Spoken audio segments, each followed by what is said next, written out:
Subscribe करें हमारे YouTube channel साधना gold को और पाएं वीडियोस सबसे पहले। बेल आइकन दबाना ना भूलें। तो जीवन हो तो शिव और पार्वती की तरह हो, पति पत्नी के संबंध हो तो शिव पार्वती की तरह हो साहब। और जब ये संबंधों की पवित्रता होगी तो कार्तिकेय जैसा पुरुषार्थ पैदा होगा, विघ्नहर्ता जैसे गणेश पैदा होंगे और आपका परिवार शिव परिवार की तरह पूजेगा। हमारे सभी देवताओं में आप देखें, परिवार शिव परिवार ही तो है जो पूजता है। बाकी कौन से देवी देवता हैं जो सब परिवार आप पूजते हो, बताओ? शिव अनंत है, बहुत कुछ सीखना है शिव से।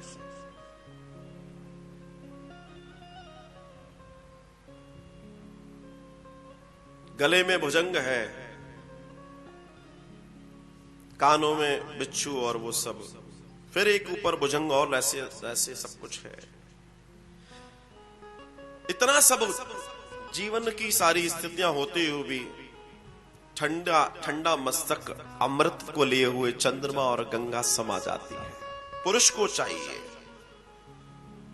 को चाहिए जीवन जीने की कला अगर सीखनी है तो शिव से सीखे। दुनियादारी में सब है, इवन दो ये तो स्त्री पुरुष दोनों के लिए सीखने का है।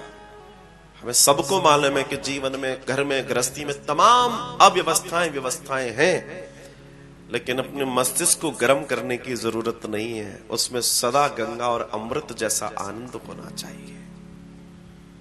दुनिया के सारे विष लाकर गले में रोक दो, अपने हृदय को विषैला मत करो।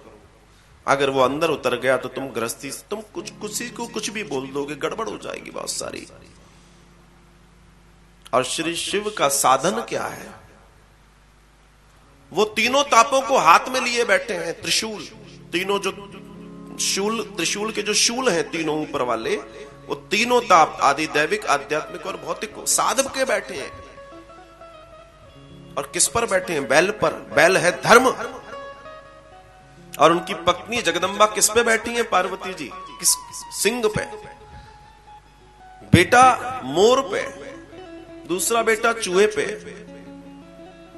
चूहे को नाग खा जाता है, चूहे को सांप खा जाता है ना, और सांप को मोर तुरंत खा जाता है, और बैल को सिंह।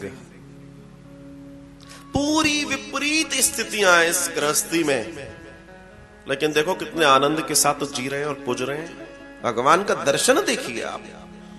हर घर में डिस्टरबेंस हो सकते हैं, चार बर्तन होते हैं, खटकते, सब कुछ होता है, लेकिन समावेश अगर हो, अगर समझदारी हो तो गृहस्थी चलती भी है और शिव की तरह पूजती भी है।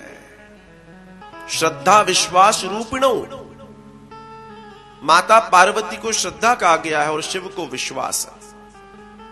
इनमें से कोई भी एक भी चीज कम हो जाएगी तो गृहस्थी में दरार आ जाएगी। श्रद्धा को चाहिए कि विश्वास से कभी पीछे ना हटे, और विश्वास को चाहिए कि श्रद्धा में पूरी श्रद्धा रखे। फिर देखो आप, फिर क्या आनंद आ जाता है।